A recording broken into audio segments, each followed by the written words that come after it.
other methods.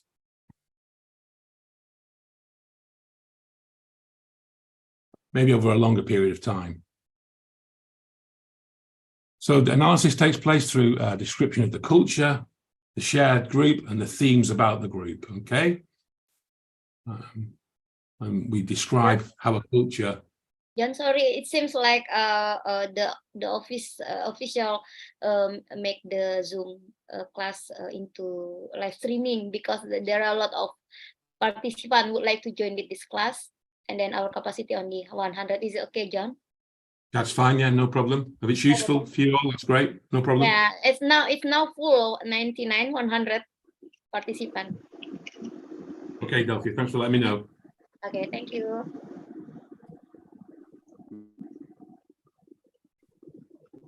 Okay, so that's ethnography.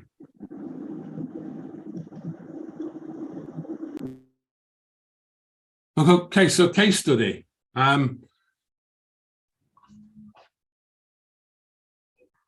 So this is about developing an in-depth description of something, a particular case, okay, and providing an in-depth understanding of a particular case or case study. So this draws on psychology, law, political science, and medicine, and we often use this.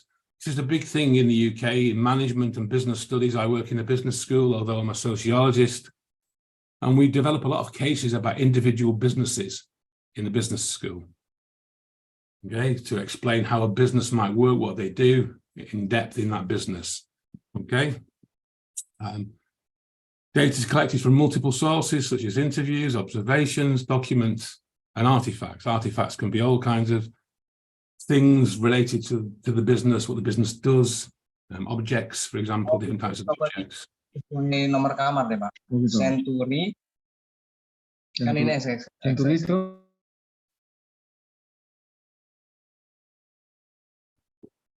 So data analysis takes place through the description of the case and, again, the themes we bring out in the case and themes across different cases, okay?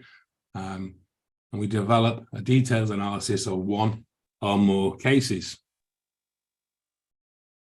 So these are five different approaches to qualitative research: narrative research, phenomenology, grounded theory, case study research, and ethnography. Okay? We'll come back to these maybe later on. Okay, so this is, there's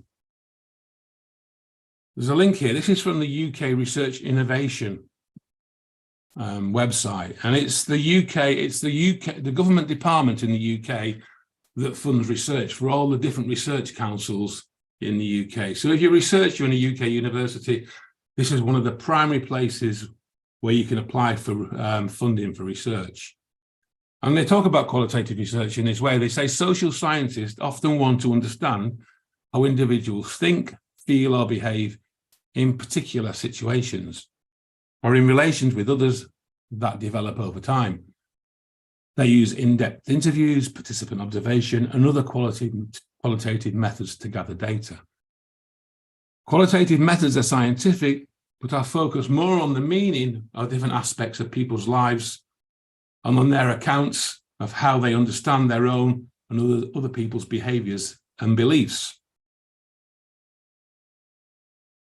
So they highlight these five methods. There are many, many qualitative methods, but on the UKRI website, they highlight these five methods. And these methods can probably be used in any of the previous five approaches I've talked about to qualitative research. So they talk about semi-structured interviews.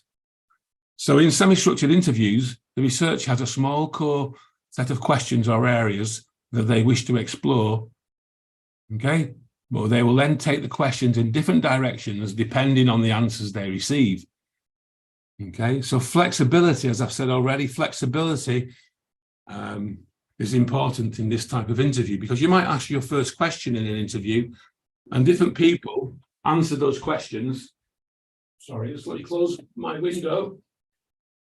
Different types of people answer questions in different ways. So it's good to have flexibility. You don't have to go, you don't have to go in the same direction with every interview. It's flexible, it's semi-structured, okay? So unstructured interviews are open-ended and informal. The researcher is seeking a detailed picture and tries to bring no preconceptions. Generally, the researcher asks one question and then leaves the interviewee to talk or tell their story. So that might be relevant, for example, to narrative research or phenomenology, okay? So on the bottom line, open questionnaire survey. So unlike questionnaires in quantitative research, which offer a limited range of choices, open surveys seek opinion and description in response to open-ended questions. So you might stand on the university campus with a list of open questions and ask students questions about the university. So it's a survey, it's an open questionnaire survey with open questions, and it's generally qualitative, okay? So observation. Observation relies heavily on the skills of the researcher to understand and interpret what they are seeing in an unbiased way. In this method, the researcher observes what is happening and makes field notes either at the time or soon afterwards. And this is often used in ethnography, although it's used in other methods as well. Often in case study research, we can use observation.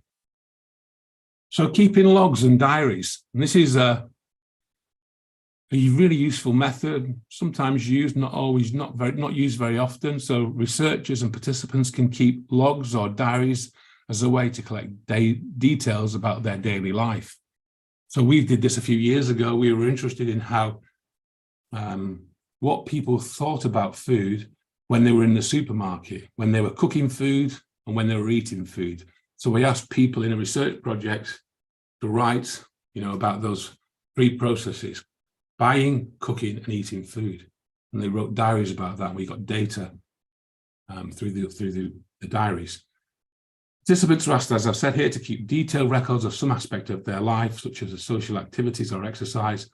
And the researcher analyzes this material later. Okay, so this is from, as I've said, from the UKRI, the UK government's research funding network, and these are the 5 methods that they highlight on their website. Okay.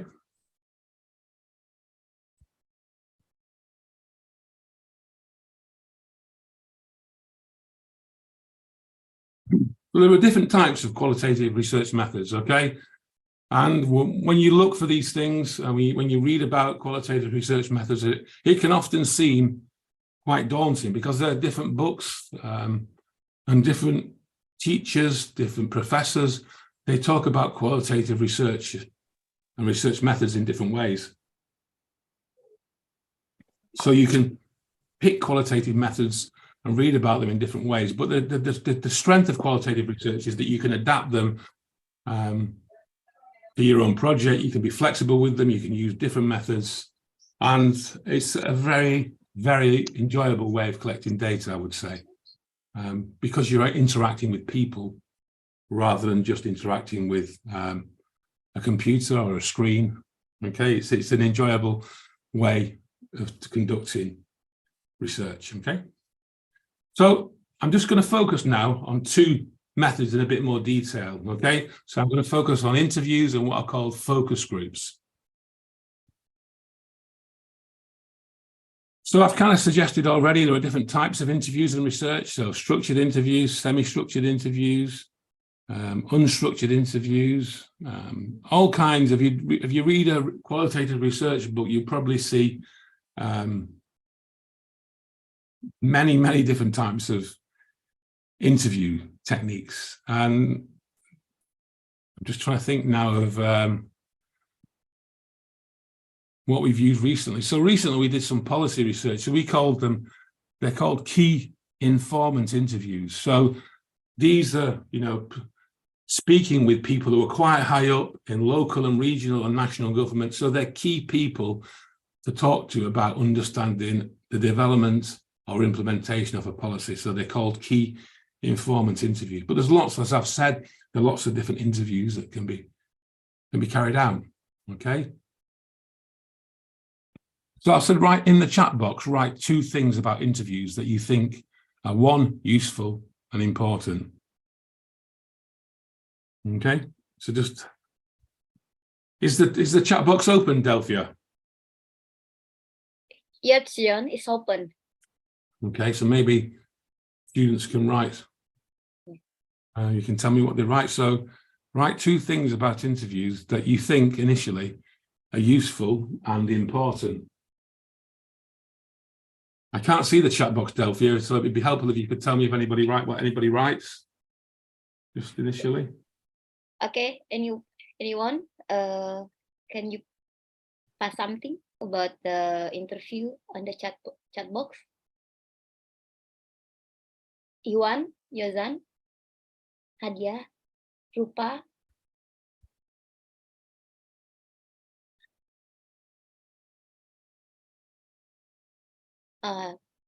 There's a comment from Pak Benny. Pak Benny was graduated from Manchester University, John. Yeah. And then he joined with us this afternoon. Okay. Some comment in the chat room. The first one from from Mr. Benny Hidayat. He said it's not taking, no taking. Yeah. Note taking, yeah. Not taking. Okay. And Nanda Octavian. Answer is effective. Okay. Okay. Someone else? Anyone else? Please.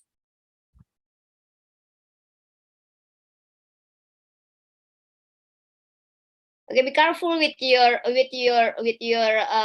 connection. Yeah, make sure your connection is stable because there are so many participants who would like to join with us. Once you left the room, so you cannot join any longer, students. Okay, So, well, and then another comment, John. Musbatik said is honesty. Yeah, okay. And then Nanda again, active listening. Okay. And then Okay. Bahita, let us know the interviewee in a more comfortable and flexible environment. Okay, well that's good. So people are seeing that there's the usefulness of it and how flexible it is and how you've got to engage in interviews. So that's good. Thanks, Delphia. Okay, so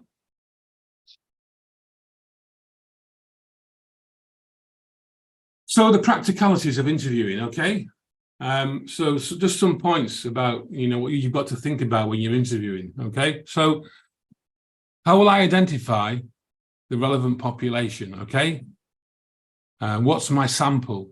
And that can be quite challenging depending on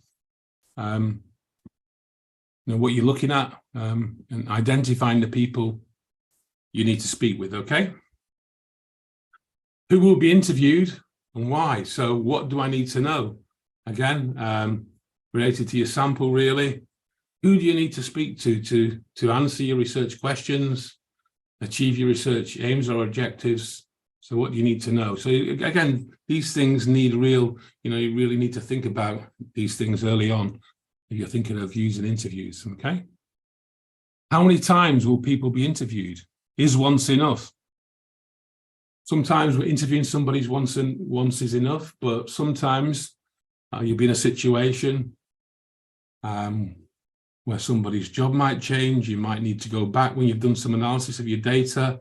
Depending on what your approach is, you might think, oh, it's worth going back to speak to a small number of people.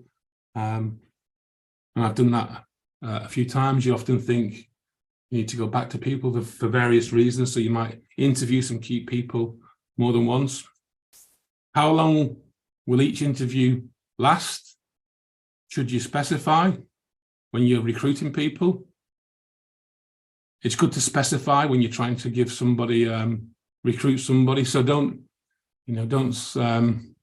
say to somebody, oh, this interview is going to last 4 hours. If you're telling somebody an interview is going to last a really long time, you probably won't get many people taking part. But be honest, say the interview might last between 40 minutes and 60 minutes, 1 hour, maybe a little longer. So, be honest, be a bit flexible. You have to try and get people to take part. And, sometimes people might think an hour for interviews a long time. So, and sometimes some interviews, sometimes you start an interview And it can end very quickly. You can ask the questions very quickly. People give very short answers. Sometimes you can ask the first question and somebody might talk for half an hour about the first question. So you never know, okay? So you have to be, again, you have to be flexible. Again, how will interviews be organized? Can I get access? I suppose, do you do them face-to-face? Do you do them online these days? A lot more people are doing things online these days. Again, where will each respondent be interviewed, face-to-face or via Zoom? The same point, really. And how many people should I interview? And this is related to the notion of what's called saturation. So when you're doing qualitative research, you might conduct 20 interviews, and you're getting different types of answers, and it's quite interesting. But you might go up to 25, and when you get to a certain number of interviews, you might suddenly realize, oh, everybody is saying the same thing. You're not getting much new data. You're not getting much different data. Everything, you know, every interview is confirming what other people have said. So when you get to that point, it's called saturation. You have to think about, right, maybe now I've got enough data in these 25 qualitative interviews to answer my research questions. If you keep getting the same answers over and over again, that's an indication of saturation, okay? So it's a good way, just a guide. And I was talking to a PhD student the other day, a new PhD student said they wanted to do 60 interviews. And I was saying, well, maybe that's too many. Maybe you need to start smaller and see when you get to a certain point, saturation. Don't say too many in the first instance.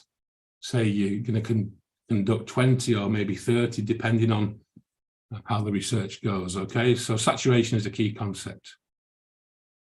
So conducting interviews, you need to prepare well and establish rapport or build a good relationship with people you're interviewing, okay? So go in, you know, be polite, be friendly, and build a good relationship. Don't go in and be too kind of, it's difficult when you're inexperienced sometimes, and in inexperienced research, you can be nervous and you can ask your questions too quickly.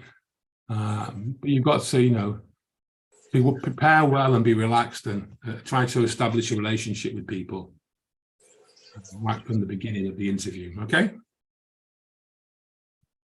So focus groups. So focus groups are like a kind of, you know, a group interview, but there's slightly different dynamics involved in focus groups. So you might have 6 to 10 people in a group exploring a particular issue. And again, we've done this in research on food,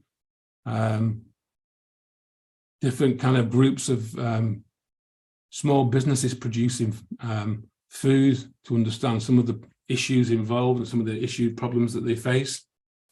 Okay, so again, in the chat,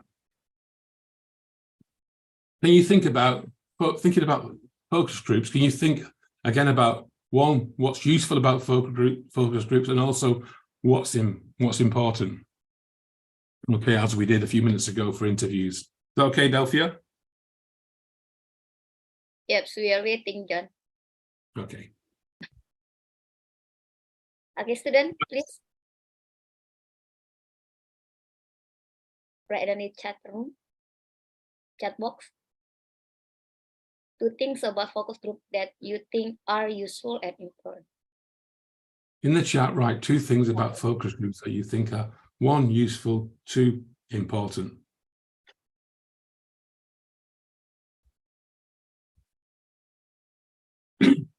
Then there's no right and wrong. Comment yet. No one comment. No comments. Yeah, it's not Okay. about a right or wrong, right, John? Yeah. It's not a right or wrong answer. I'm just trying to gauge what people think about a focus group.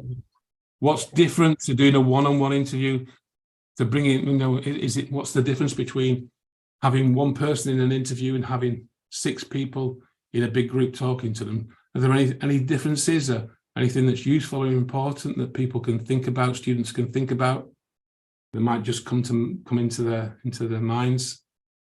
Yeah, there's comment, John. There are 2 comments. First from, there are so many comments. So the first from Sahira Zakia Putri, two-side communication. Okay. Two-side communication from Donna Amelia, providing the key informant. Okay. The third one from Nanda Octavian, dynamic interaction. Yeah. Okay. Good. Yeah. Good one. Okay. From Benny Hidayat, different views from different participants in focus group discussion. Focus group. Okay. Different views from different participants in the focus group. And then next from Bakita, shows the group's emotions and reaction toward the topic. Okay. And then from Riri, identifying trends and pattern in data. Okay. And then from Satyana, sharing opinion. Yeah. Okay. Good one. Yeah. Yeah, Musbatik, from Musbatik, more ideas from more people.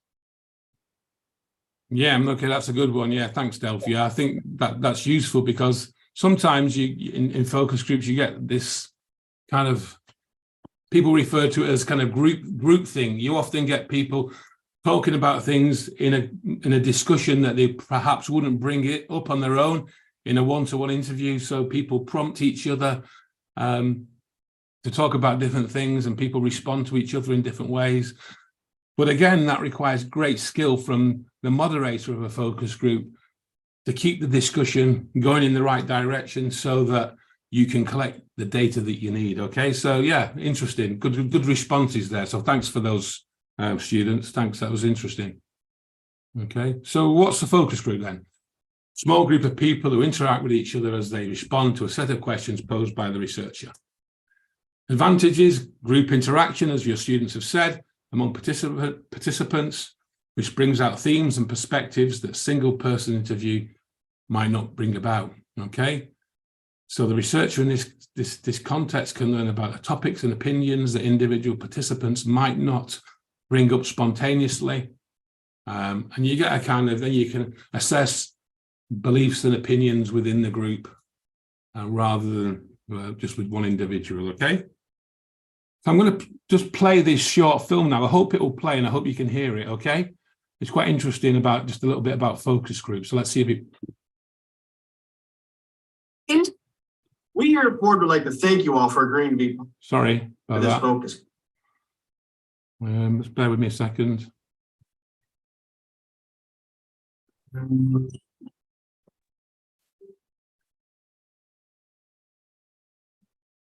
Why do we buy certain products or choose certain brands? This is the sort of question advertisers have always asked, and there are no easy answers. However, there is a handy tool that helps companies explore this and similar questions, and it's called the focus group.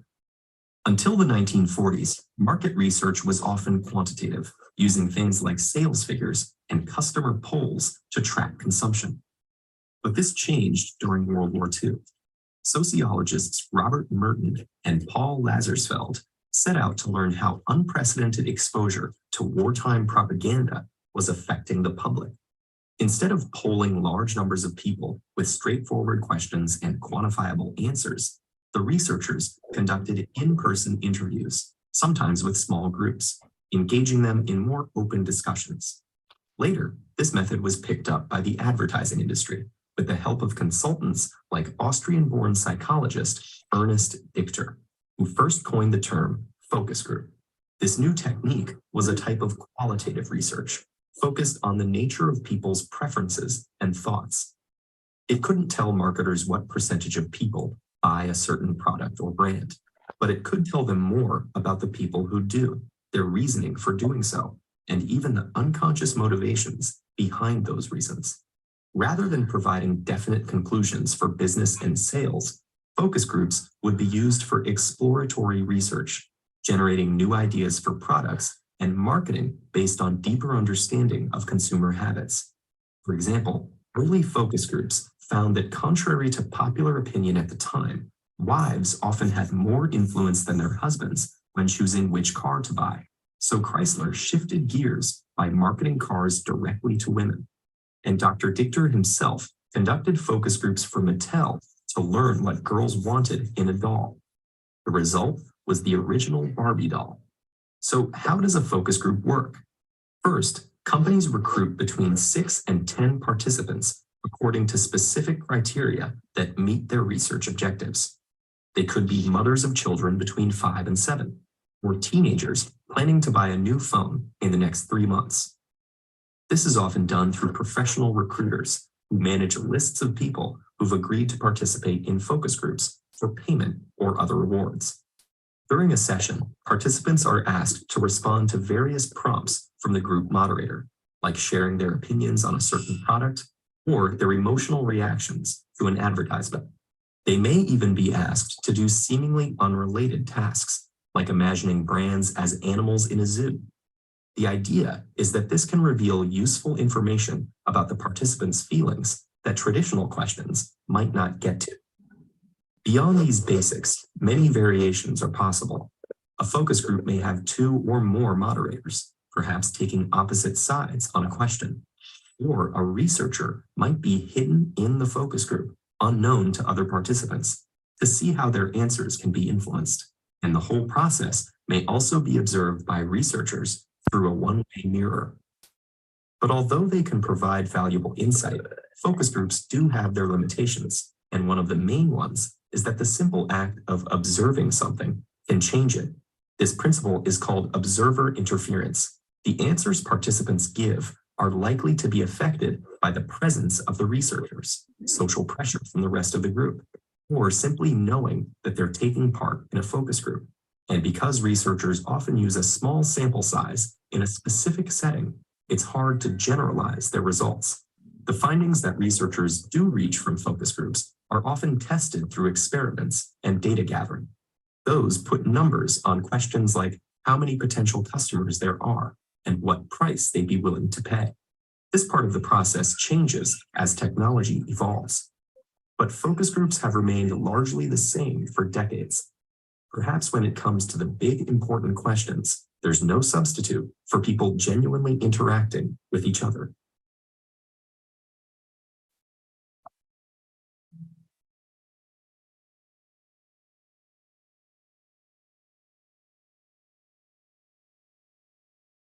Okay.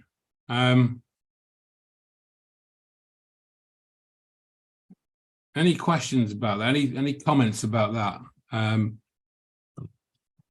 Hello, I'm Dick Kruger from the University of Minnesota. We're glad you're with us today because we're going to be conducting a focus group. The topic is on airline travel.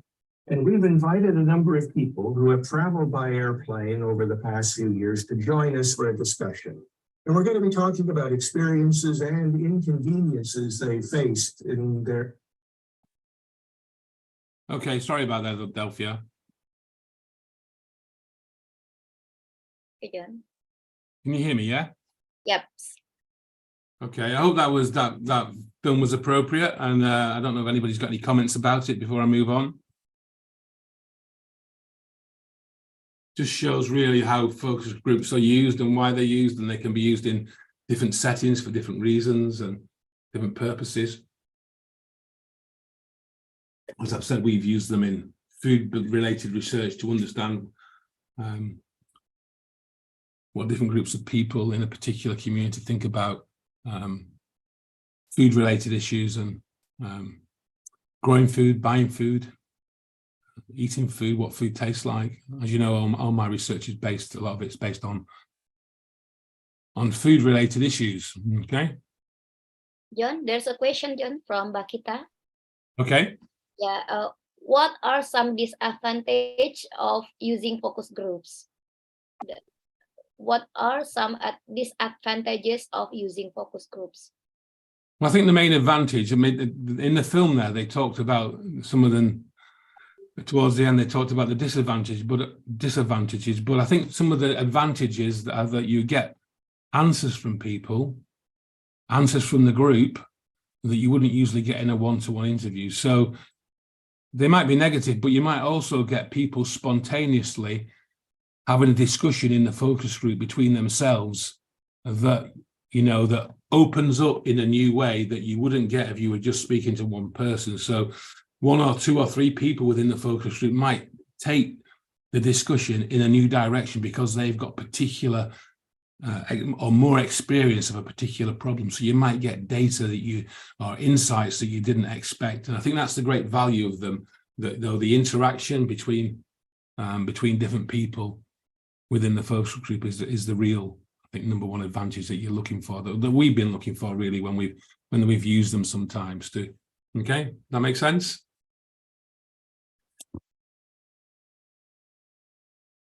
Any more?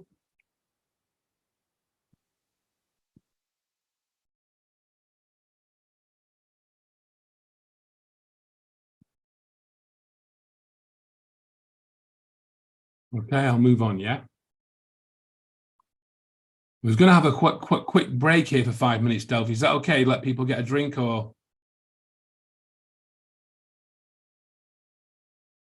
Can you still hear me? Oh, sorry, John, I was mute. So there's another question, John, from Benny Hidayat. Okay. Yeah. So which one better, one-to-one interviews or focus group in qualitative research?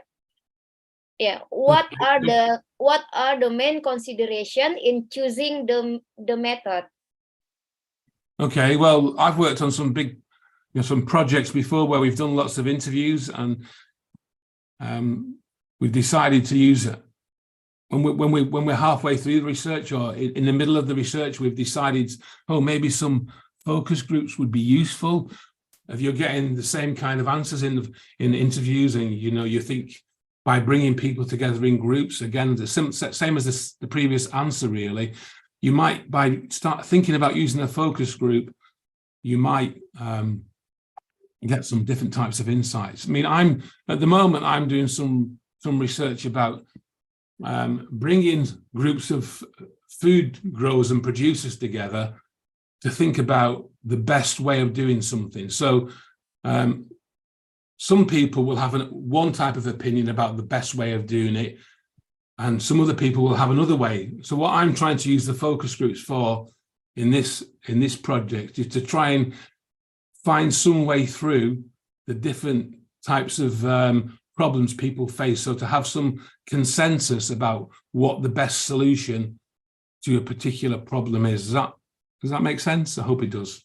So you can use focus groups in different ways for different things when you want to take the research in a different question or explore some particular issues that come up in the research in a different way. Okay, Pak Benny, any comment?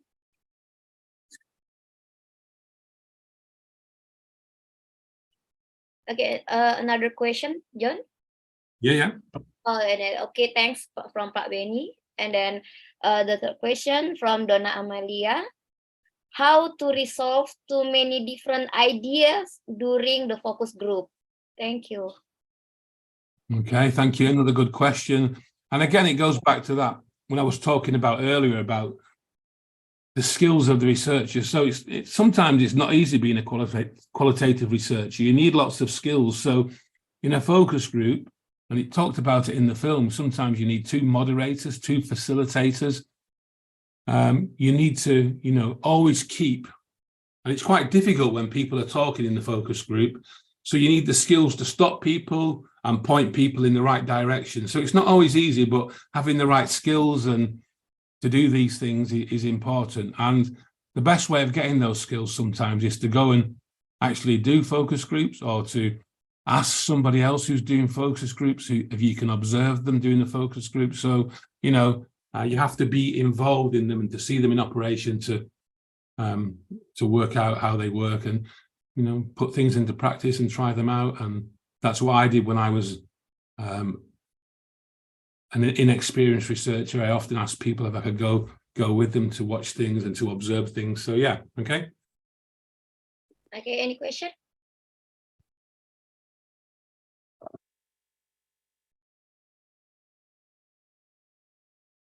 Any questions, students? Okay. Can we just have a 5-minute break then, Delphia? Yes. Pardon that, John? Should we just have a 5-minute break then? Yep. Okay. Okay, see you all in 5 minutes, okay? Okay.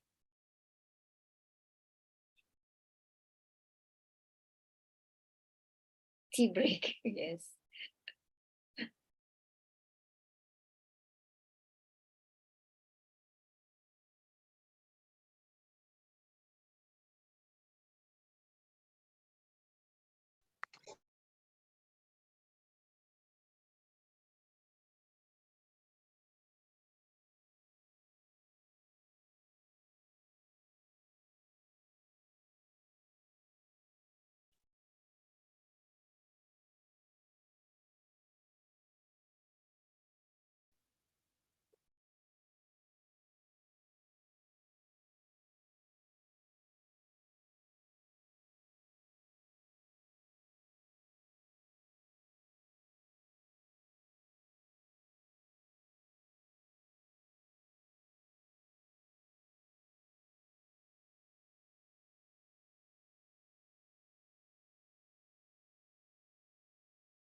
Hello, Delphia. Yes, John. You start again. Yeah, I didn't. Yeah, is that okay? Okay.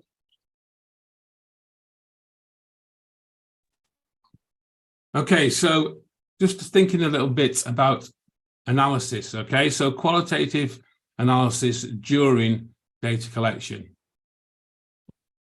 So in qualitative research, analysis is not always left until the end of data collection, as it is in quantitative research. Analysis can take place throughout the data collection process. And it's often, as I've said before, it's a messy process, an iterative process. It can be an ongoing process, okay? So to avoid collecting unimportant data, researchers must be vigilant throughout data collection. Okay, so this goes back again to the skills you need, the skill sets you need as a qualitative researcher. So the researcher needs to keep asking themselves questions through the data collection process. Is this data useful? Is the data I'm collecting in the interview or in the focus group, is it useful? Is it what I need to know to answer my research questions, to address my research aims, or to achieve my research objectives? So it's very different from quantitative research in that sense. And again, the next point, how am I going to make sense of this data? You might be conducting an interview or a focus group and you're getting data you didn't expect. So you're constantly thinking on the job, how am I going to make sense of this? What does it all mean to me as the researcher? Okay. So how are participants reacting to my questions and my probing, my different questions? Okay, so you might get responses to questions you didn't expect. Okay, some questions might not be answered. You might not be able to get an answer to a particular question, but other questions, you might not be able to stop people talking. So again, you have to know when to stop people, when to intervene in a focus group, okay? So again, it's about the skill set and, doing data analysis during data collection. So you have to review what data you've collected in an ongoing manner and ask yourself what else you need to know, what else do you need to do throughout the research process, okay? Throughout data collection. So it's data analysis is almost an ongoing process during the collection of data. So when we have our qualitative data, we might get the interviews or the focus groups, we might get them typed up or transcribed, and we might have like an essay or a report of all the different data, all the different interviews. So you might have 10 interviews, each interview might be 10 pages long, so you've got 100 pages of qualitative data, okay? So you do some thematic analysis, okay? So first of all, you develop codes, which is a traditional, one of the major ways of analyzing qualitative data. So you develop some codes, and then you develop some themes from your codes, okay? So thematic analysis is a very common form of analysis within qualitative research, as I've said. Themes are patterns across sets of data that are important in answering specific research questions. Thematic analysis identifies and analyzes and interprets patterns of meaning within qualitative data. So, for example, interviews, which then become categories of analysis. So this takes place through various stages. So you have to familiarize yourself with, so you've got these 100 pages of interview data. So you have to familiarize yourself with it. So you might have to read it a few times, like those 100 pages. Then you have to code it and develop themes.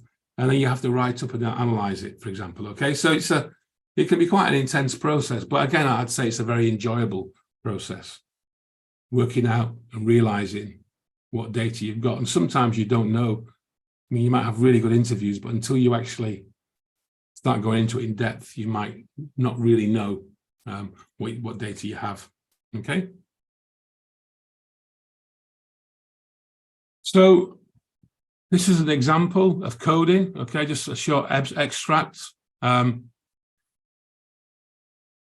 qualitative analysis after data collection. Okay, so when you've got your data, your 100 pages of data. Okay. So just to ask a question again here, what do students get from this? You know, what's being coded, and what are the themes that can be seen in this bit of text, Delphia? What do people see in it? And I can ask the students that, yeah.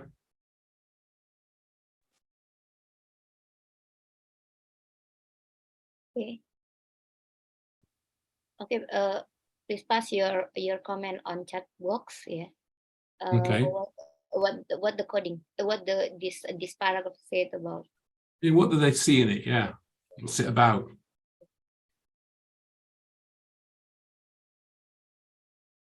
Come on, student.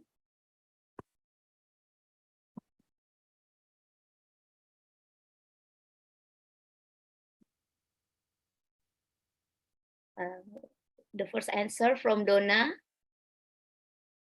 It's about illness. Yeah, that's right. That's right. Yeah. Okay. So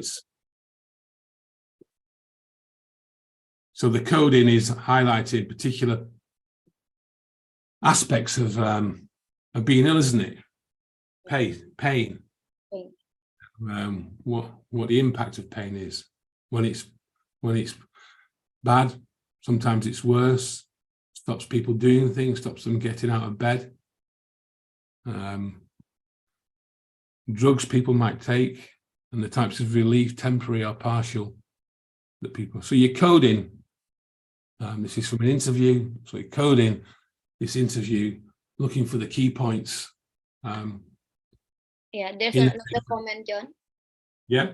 From Benny, negative and positive response. Sorry, can you say that again, Delphia? Yeah. Negative. Yeah, negative and positive response. Yeah. Oh, yeah. Can you comment?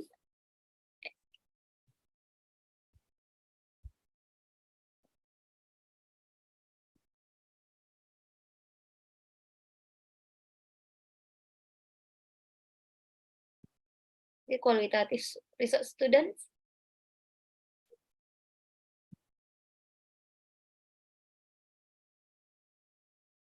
So again, it's an example of, you know, how we go about coding. Okay, and then when we've gone through this coding process, we might get some really, you know, moving on from the code. If we go back to this, when we've done the coding like this, we might get some themes then from the research. Okay, from the data analysis. Okay, so some themes might be here in this. There might be some themes here about when we've done all the coding. We might get some themes about overarching themes across the 100 pages. We might get some themes about drugs or pain relief. There could be some different themes that come from all the different aspects that have been coding. So this is qualitative data analysis after data collection. Okay, so we talked about it during data collection. You're kind of doing your analysis as you're asking the questions. You're thinking whether or not your answers to your questions are answering your research questions, and so you're doing your data analysis. Then really thinking about how good your data is. After you've collected your data, you do this coding to bring out or to explore or analyze the data in more detail. Okay, so this is a real key qualitative approach to analysis. So I'm just going to play this again now, another short film. Hopefully this will play straight away. It's about thematic analysis. So just bear with me a second. When you have a lot of data from research, like interviews, focus groups, or field studies, how do you begin to analyze them? When we have a lot of qualitative data, essentially what we want to do is try to uncover themes in the data. And we do this by exploring similarities and relationships between different chunks of the data. This process is called thematic analysis. Now, there are many ways you can do a thematic analysis. I'm really into more visual means of analysing because I think it helps teams to see those similarities and relationships in the data more clearly. So I'm going to show you a very cheap and easy method of performing a thematic analysis in a very visual way. And all you need are these materials, which all UX teams have. So we're going to start off by printing your transcripts and field notes and going through and highlighting important sections that are relevant to your research question. I find this is a great activity to do with your team. You can run a team analysis session where you give each team member a transcript to read and highlight. They can also make notes in the margin of anything that comes to mind. Once complete, they then pass that transcript on to the next team member on their left and receive another transcript from the team member on their right. By the end of, say, 2 hours, everyone in your team is engaged with all the raw data, and you've just helped them to have a greater understanding and empathy for their users. Next, we want to cut out all the sections that have been highlighted, and you'll want to fix them onto stickies and get them up on a whiteboard or a wall. When you're cutting out sections of the transcript, it helps to cut out fairly large sections as opposed to really small sections like these, because you want to be able to look at the text and understand in the context. Also, make a note of the participant number on each sticky so that you can refer back to the full transcript if you need to. We now have all of these stickies on the whiteboard.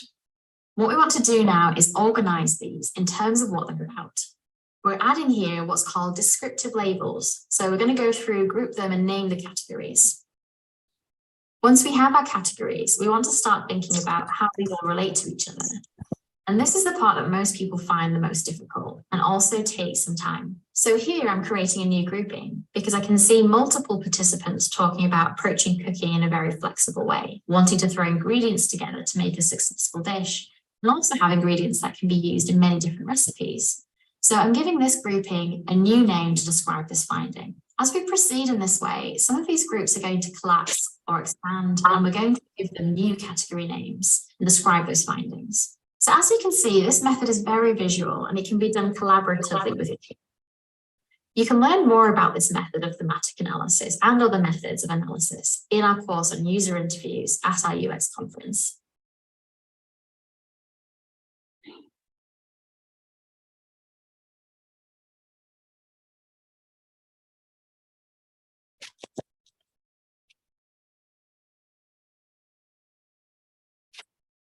Oh.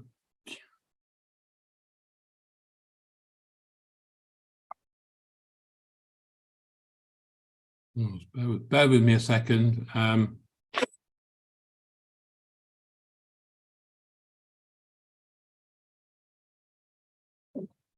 Okay, so that was some thematic analysis, and people used to do that in that way before the advent of technology. People used to cut pieces of paper out, and people still do that in some ways. But you can also do that form of analysis now on software, such as in Vivo, where you go through the same process, highlighting text on the software. So you can do it in Excel as well.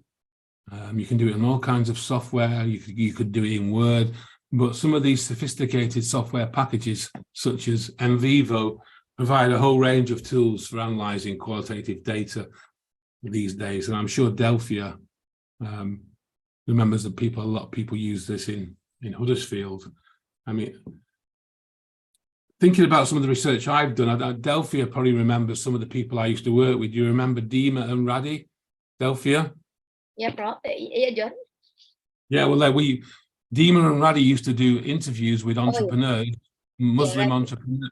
Yeah, in Arabic. They used to transcribe them in Arabic, and then we used to put them in English, and we used to analyze them in English then to see if there were any differences between doing this kind of analysis in different languages. But in the general techniques that can be used in qualitative analysis. Okay. Yeah, similar to me, right, John? Interviews in Bahasa and then transcribe. Transcribing and then transform into English after that. Yeah, I remember you doing your analysis, Delphia. Yeah, your PhD. Yeah. Okay. So again, how you go about this thematic analysis and coding might, you have to relate it back to what approach you're using. So, the analysis will also include particular approaches and particular theories, but these tools and this coding and thematic analysis is adapted to the kind of approach you're taking. Okay. So we're getting towards the end now. I said 2 hours, but we're an hour and a half in. I mean,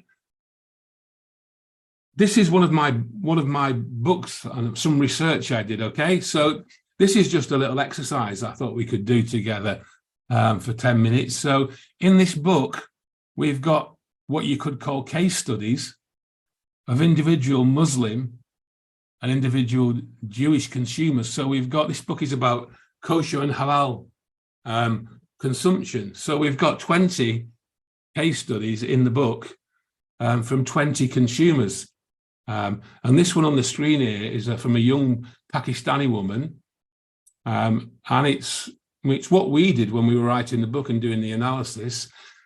But I've used these with students in the UK. So I'm just asking the students now if they can look at this text maybe for 5-10 minutes and come up with some, just, you know, what stands out for them. What are any codes or themes that are in this short piece of text about? I mean, this is from the book, so we're kind of doing it in a similar way or back to front from the way we did it. But I just thought it was an interesting little thing we could do together for a few minutes. Okay.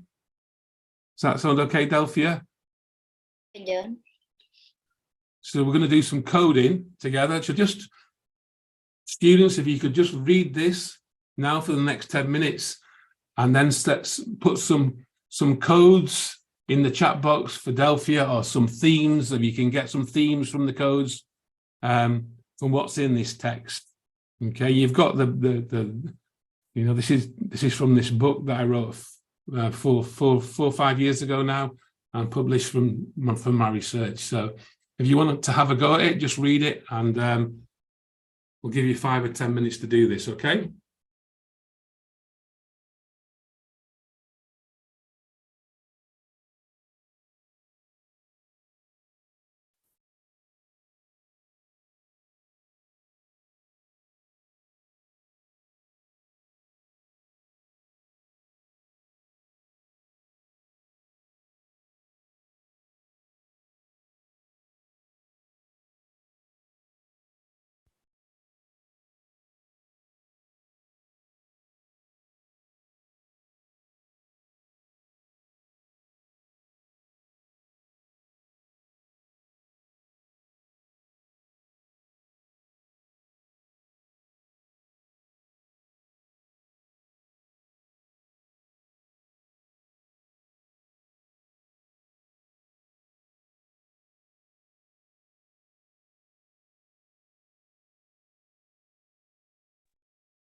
Nah, siswanya masih online gak nih?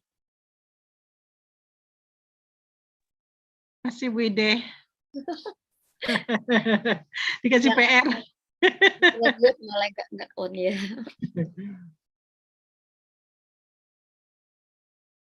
We got any comments, Delphia? Yeah, I'm asking my undergraduate student. Yeah. I just thought this kind of interaction made it a bit more. Yeah, some of the participants in this class are postgraduate student John, Okay. doctoral student, some are lecturer, Okay. and then of course undergraduate students in economics. Sounds like a good mix. Yeah, because the capacity is 100 participants.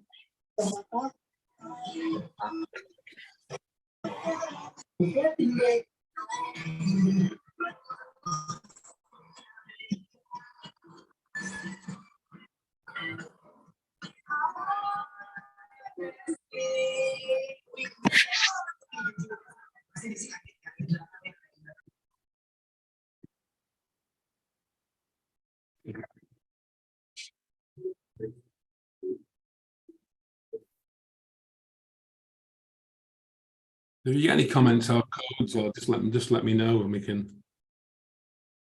Okay. No comment yet. Okay.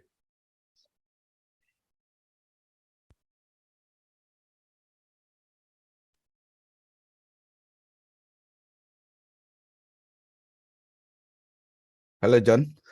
Hello. It's difficult for me actually to find quotes in the paragraph because I didn't involve in the research and I don't know the questions. Usually when we do interview, we know the question and we know what we're looking for in the answer paragraph. For example, for me, maybe it's about the reasons to choose halal food or kosher food. What the reason behind it? For example, habits and the practice of the butcher killing, something like that. But Yeah, if you don't know the question is quite difficult to look for the quotes in the paragraph. That's some comments from me. yeah, I agree, but you've got the title of the book there, so it gives you some clues, doesn't it? Religion, regulation, and consumption. It's just a bit of fun, really, to try and get you to think about what coding and thematic analysis might involve. Yeah, I agree. It's difficult, yeah, in that way, yeah, but it's just a bit of fun, really. Yes, you're correct. Instead of me talking all the time. There's one comment, John, from Donna Yeah. Amelia. It's about halal food. Yeah. Halal food. Okay. Butchery. It's about halal food, yeah, and as a previous. Non-halal food. Yeah. Yep. Butchery, and then food availability. Food Availability, yeah. Where it can be bought from. That's what the study found out. There were different ways, different places you could buy halal food from. Some were acceptable to some groups of people, some was unacceptable, so people bought it. Different groups of Muslims from different parts of the world bought halal food in different places. So some would buy it in supermarkets, some wouldn't buy it in supermarkets, some would only buy it from a local butcher. So things like that, you know, that's what we found in the kind of the coding and the thematic analysis. Yeah.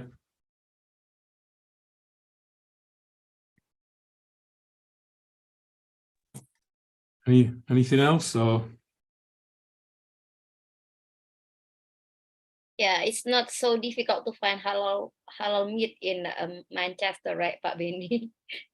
No, there's a big Muslim population. Big Muslim. Yeah, there are I live in Manchester. It's a big Muslim population. So this study was based on. So I did it with a colleague in Denmark, Johan Fischer. You can see it in the title. So the study compared Manchester, where I live in England, with Copenhagen in Denmark, where he lives. So that was the study. Yeah. And it was different in different places. So different case studies.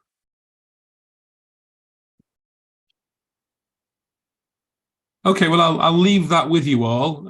If anybody would like to have a look at any more of these, I've got about 10 of these different case studies that other people use them.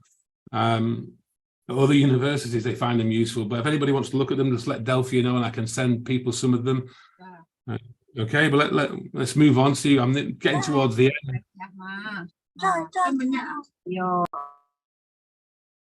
Is there another question? Any questions?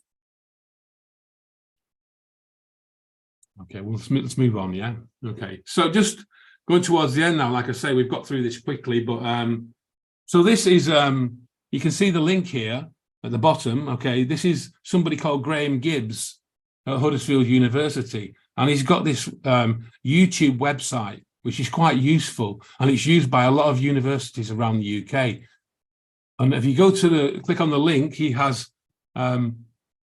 he's a qualitative researcher, and he has short videos on this YouTube channel about all different kinds of qualitative research methodologies, and it's really, really useful if you want to explore different types of qualitative methodologies. So it's a good resource, and as I've said, the links on the slides. I'll send these slides to Delphia. They're updated at Delphia from the ones I sent you the other day, but it's a good resource for people wanting to know more about qualitative research. Okay.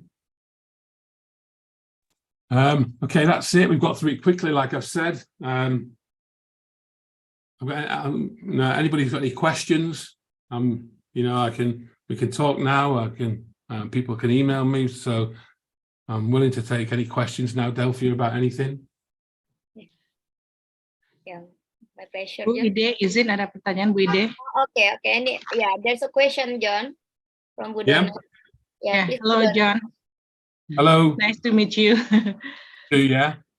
Yeah. So, my question is it okay for us to have or to bring 2 or more themes during one topic of qualitative research? Is it okay to have 2 or more themes? Themes. Yeah. Themes. Yeah, you know, you get multiple themes. The coding. If we go back to that you know, let's just go back on the slides to this.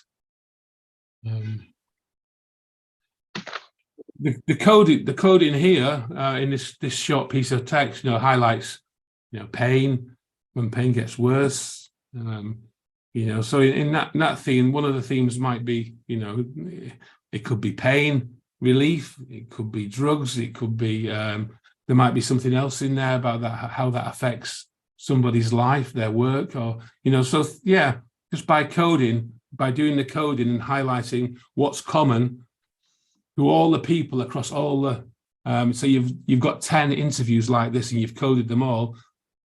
There might be some codes that are only in 1 or 2 interviews, but there might be some codes that are in every interview. So they're your major themes. Those codes that are in every interview, you might have 5 or 6 codes that come up in every interview. They become your major themes then within your analysis. Yeah. Does that make sense? Yeah. Okay. Thank you, John.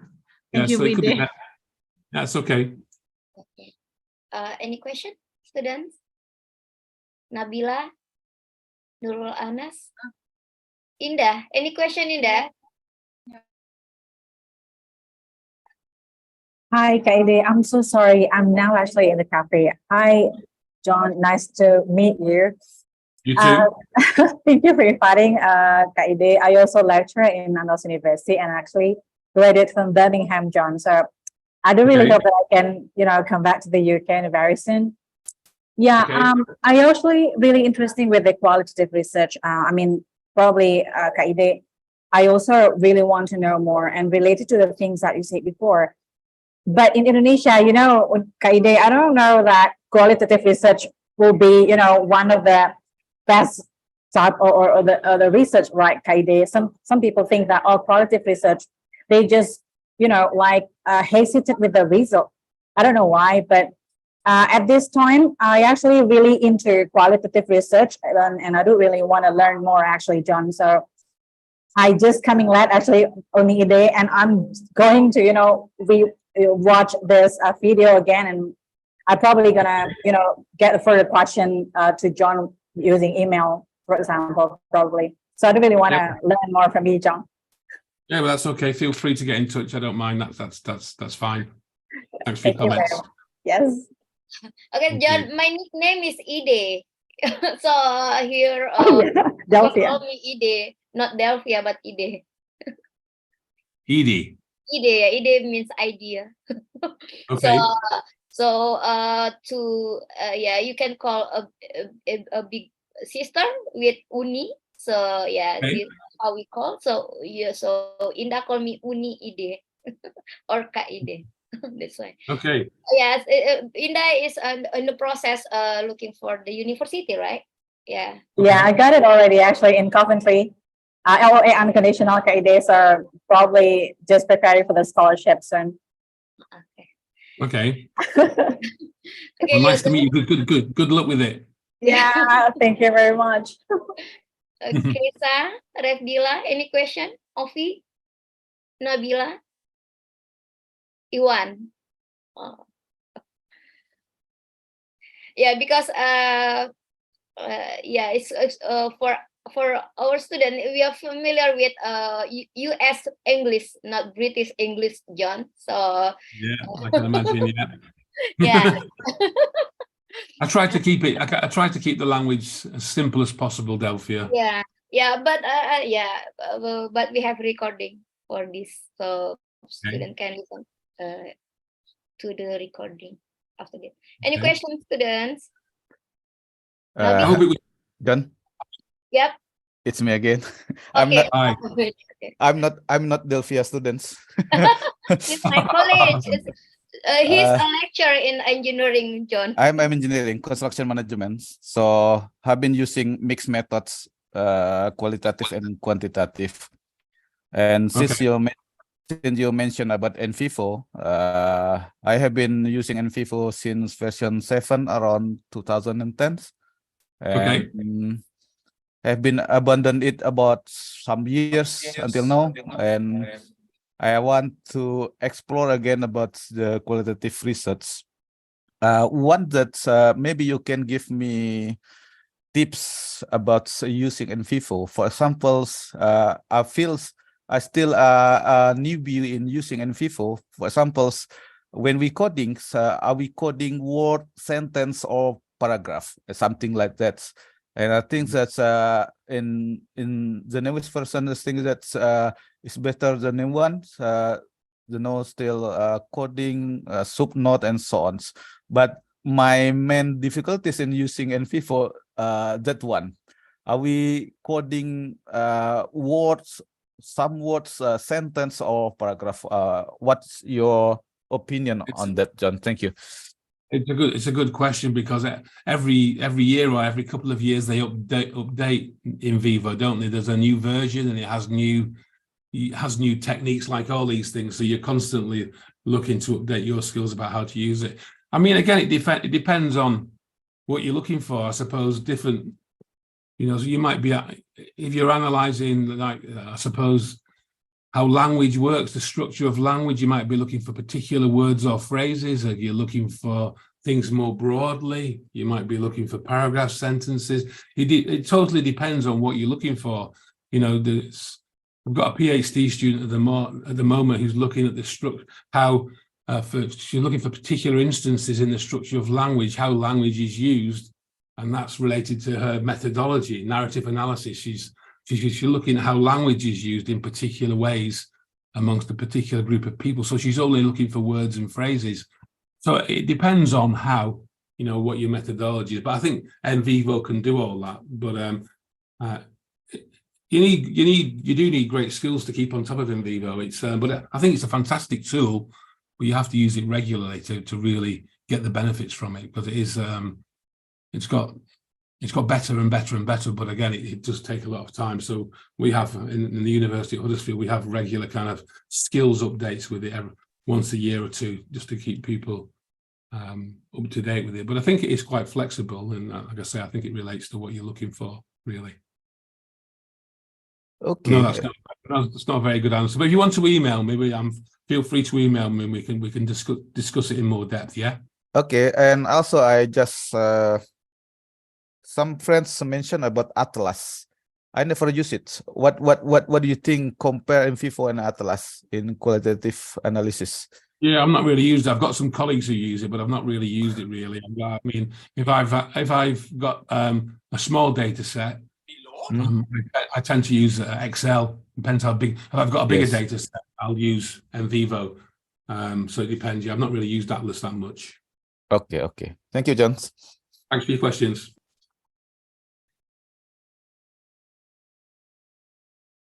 Okay, any questions, students? Kesa, Kezia, Virlana.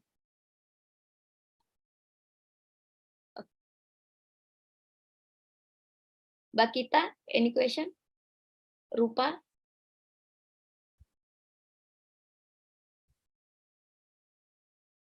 Yeah, so for undergraduate student, qualitative research is quite new, John. Yeah, so it's like introducing to them that besides quantitative, we also can conduct research with qualitative approach, yeah, but we are not familiar with qualitative. Yeah, I think qualitative research can be used. I mean, it can be, sometimes you can do a small qualitative study and it might open up some bigger questions that you can use for, you can explore through quantitative research. But it also works the other way around as well. You might have a big qualitative data set that raises particular questions, so then you can explore some of those issues in a smaller qualitative study. So these methods are often complementary, aren't they? I don't think, one's better than the other. I'm primarily qualitative, but I do use my mixed methods myself sometimes, and depends what I'm doing, but I'm generally qualitative. But I think they can be used alongside each other quite well. It just depends what you're doing. So I hope it's been useful anyway, Delphia. Yeah, but and then for postgraduate students, sometimes they do a mixed method, right? Yeah. Yeah, they use mixed method, but sometimes it's only expand the questionnaire from a structured questionnaire into a semi-structured questionnaire. Yeah. Yeah, it's not an open questionnaire like a qualitative one. Do you remember Shabir, Delphia? Pardon? You remember Shabir? Sevilla, yes. Yeah, at Huddersfield. You remember him? Yeah. I've just done some work with Shabir, and I did the qualitative interviews, and Shabir did he got some data sets and did some statistical analysis of the data sets that went alongside my qualitative research. So, these things, like you said, these things do complement each other. It just depends what you're doing, doesn't it? But they are complementary in lots of ways. And then the main key difference between qualitative and quantitative is for our student is about the data, right, John? In quantitative, we use numbers. In qualitative, we use words to explain the data, right, John? Yeah, sometimes it's quite confusing, John, because some friends say that once you use qualitative information, for example, gender. Gender is qualitative information, so you use a qualitative approach, yeah. But in fact, they are quantified the data, right? They quantified the data. For example, 50%, 55% women, and then 45% are male, yeah. And so they think they're also doing a qualitative research. Yeah. Well, the work I did with Shabir, we looked at the value of halal food in particular sectors. So we did interviews with people that they told us about the value of it for their businesses. But then we also Shabir did a statistical analysis of the data, the financial data for halal in particular sectors, and we put them together. So we had a quantitative and qualitative data set that gave us insights into the value of halal food in particular sectors. So yeah, there are lots of different ways to use. Yeah.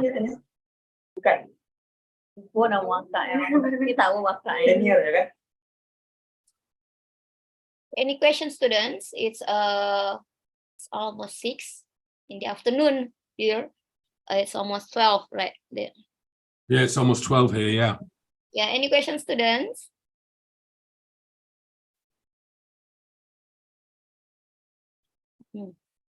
Iwan, Nabila.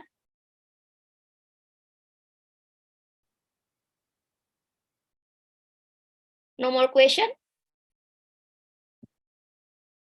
No question. I don't know. Well, yeah. I hope it's been useful, students, and to give you a little bit of insight into what qualitative research is about. I know it's not only a brief introduction, so I'm happy to come back and do something else at some point in the future if you'd like me to do so. Just let me know, yeah? Okay, John. Okay, John. So, student, if there's no more question, John, maybe we can close our class. Okay. Thanks for inviting me, Delphia. Yeah, Nice thank you very much. Yeah, thank you very much for your time, John. Yeah, and during your bank holiday, you still join with us in this class. Student, if you have any question to John, you can contact him by email. Yeah, you can ask or email to me too. And I already shared the material, John, on chat in chat room. And Okay. then yeah, and thank you so much for the time, John, again, and then see you again next time, inshallah. Hopefully, Yeah. Bu Donna, yeah, we still need your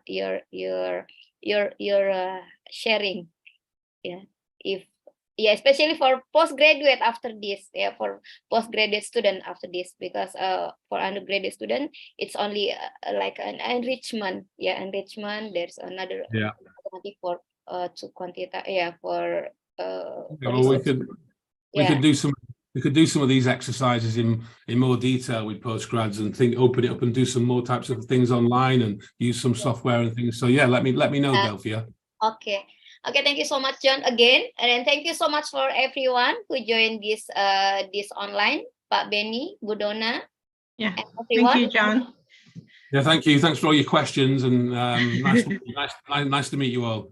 Yeah. Wabillahi Thank you. taufiq wal hidayah. Assalamualaikum warahmatullahi wabarakatuh.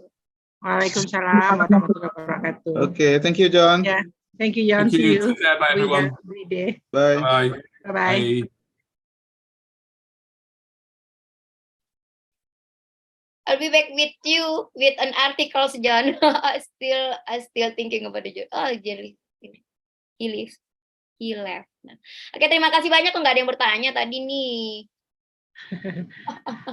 Bu Ida, terima kasih ya. Sama-sama, Dapat Bu linknya Donna. dari Bu Revni tadi. Iya, tadi udah di-share ke beberapa mahasiswa. Ya. Ini juga udah di-share di ini kalau nggak salah ke Instagram sama Pak Afif. Ya, ke grup S3 yang angkatan 2021 juga udah tadi. Ini nggak ada yang bertanya nih, Hadiah, Nanda. Ya. Kita nggak ada absen yang ini, nggak ada, karena nggak ada sertifikat, Bu Donna, karena ini kan kelas ya, kelas, jadi Johnnya ngajar gitu loh. Oh. Tadi ada yang nanya ya absen ya. Ya, nah kan mahasiswanya hadir semua nggak? Saya nggak sempat ini nih tadi, nggak sempat foto juga. Oke, see you ya. Terima kasih banyak. Friska, masih ada Friska? Friska, terima kasih banyak bantuannya. Mana Friska? Yang ini, yang hostnya. Friska ya. masih ada nggak? Ya. Friska, nggak ada ya. Terima kasih ya sudah hadir hari ini ya. Nanti kita sambung online lainnya. Yang kelas ini ya, kelas riset metodologi ya. Riset metodologi, nanti share link Zoom-nya lagi untuk pertemuan. Yang kualitatif juga. Kualitatif ada tugas kemarin ya?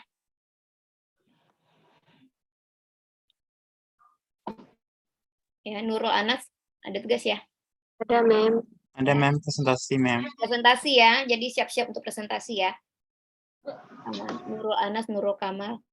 Semua, ini Friska, mana Friska? Friska.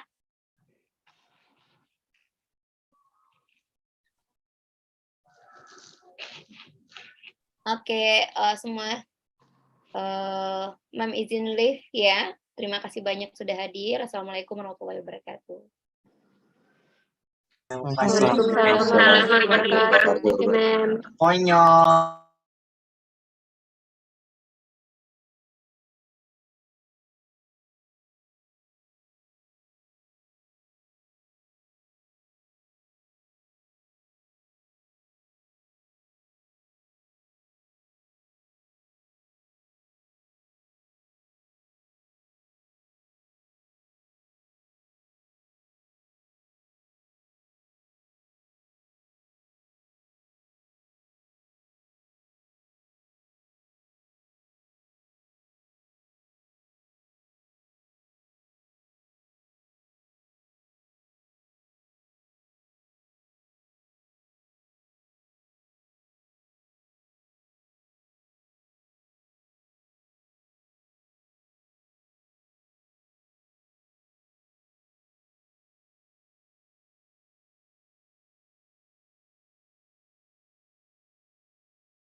Pendidikan